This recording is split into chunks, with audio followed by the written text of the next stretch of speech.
Quer descobrir como fazer um desenho como esse, do zero, sem precisar usar o Gemini ou qualquer outro site de geração de imagem? Descubra agora o passo a passo para fazer um desenho como esse, no estilo de anime.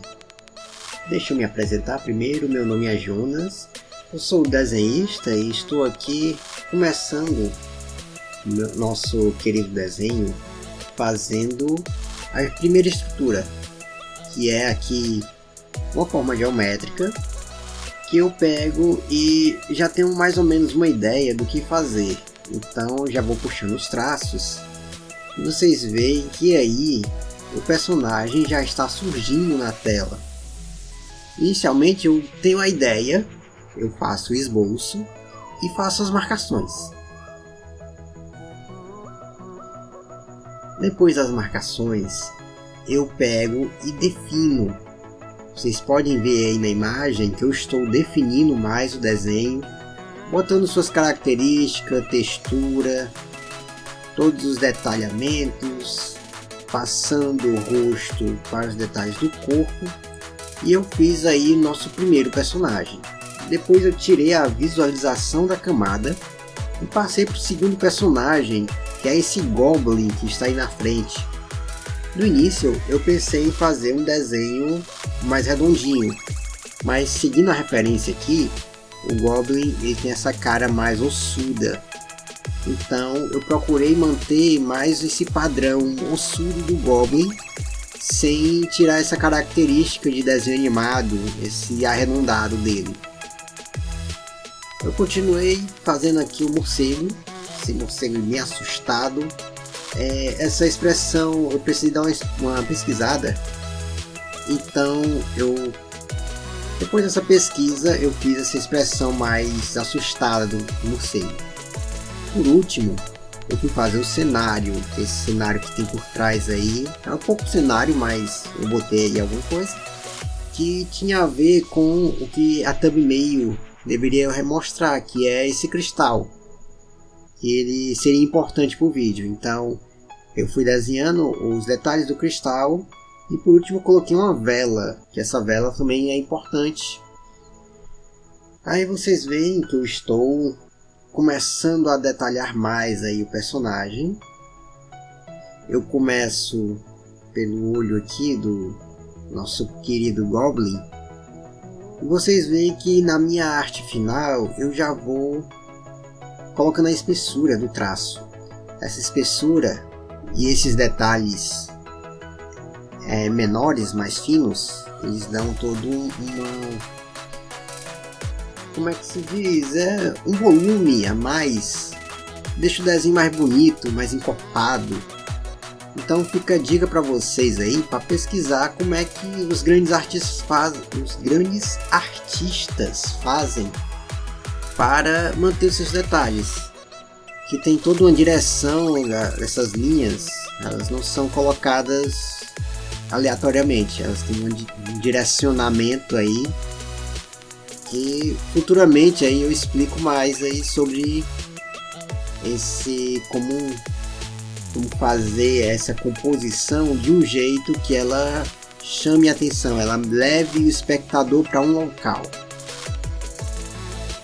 Então eu defini o personagem inteiro, passei pelo morcego, chegando aí no final da nossa definição do personagem, coloquei as linhas ali do rosto e fui terminando com essa parte que é o cenário por trás. Tudo isso eu fiz na mesma camada, que eu já estava me preparando aí para botar as cores. Então nessa etapa final aí, antes de colocar as cores, eu fui olhando se precisava colocar um detalhe a mais aqui, acolá, alguma textura, se a line da silhueta estava realmente do jeito que eu queria. Então eu concluí essa etapa e parti para a parte das cores. Aqui nas cores, olha a brincadeira aqui que eu fiz, né? eu coloquei uma seleção somente na parte de fora. Essa parte de fora é porque eu queria deixar a parte de dentro sem nenhuma dessas lines que vocês estão vendo aí. Então eu selecionei a parte de fora. Vocês podem ver que eu dei uma errada na seleção no começo, mas eu selecionei justamente para inverter a seleção e depois jogar uma cor qualquer por cima. Eu escolhi aí uma corzinha de qualquer jeito e depois eu fui pintando aos poucos. No programa que eu estou usando, que é o Krita, eu consigo deixar para pintar exatamente onde eu já pintei. Então o que é que eu fiz? Eu fiz a cor base, aquele formato, e daquele formato o Krita não deixa vazar. Eu tranquei a camada justamente para ela não deixar que essa cor vaze. E eu fui selecionando e jogando cor. Seleciona e joga cor. Seleciona e joga cor. Até o finzinho ali, que eu vi que o desenho já estava bem colorido, eu fui colocando as outras cores, né? O degradê. Mas antes disso foi uma batalha gigantesca para colocar todas as cores ali bonitinhas. Na etapa do degradê, eu fui colocando cada um do seu lado ali, todas as referências de cores que eu precisei, e selecionei de uma por uma. Dessa seleção eu fui aplicando onde é que estava a luz, onde é que a luz refletia. A luz ia e batia ali, eu fazia o brilho e a sombra. Caso refletisse muita luz, eu colocava o reflexo, que tem ali aquele pequeno reflexo, e a sombra própria. Fiz isso no desenho inteiro, começando ali pelo nosso querido personagem principal, Orochi, e depois partir para os secundários, que são esses vilõezinhos aqui, o Goblin e o Morcego.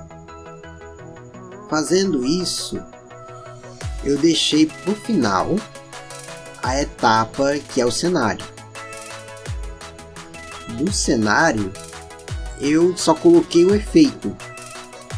Tipo, nesse cristal e nessa pedra, eu coloquei apenas mesmo quase nada de pintura, apenas aqui é brilho, aqui é sombra, pronto.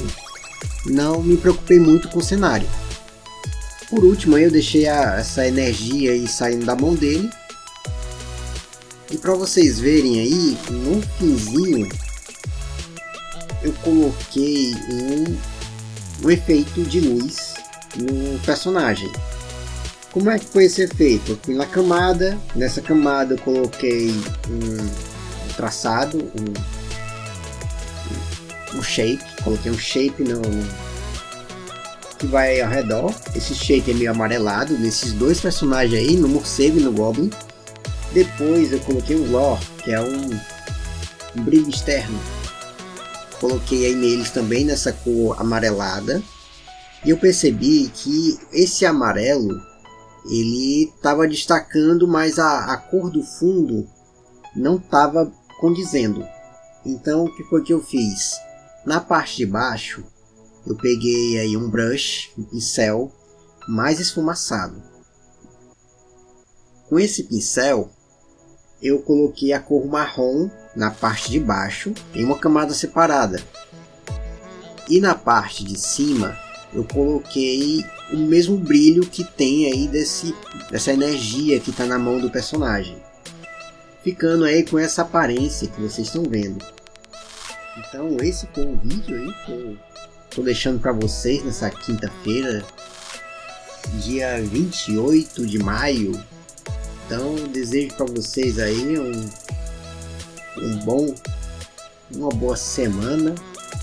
Assistam meus próximos vídeos, se inscrevam no canal, deixe o like. E é isso. Até mais. Valeu!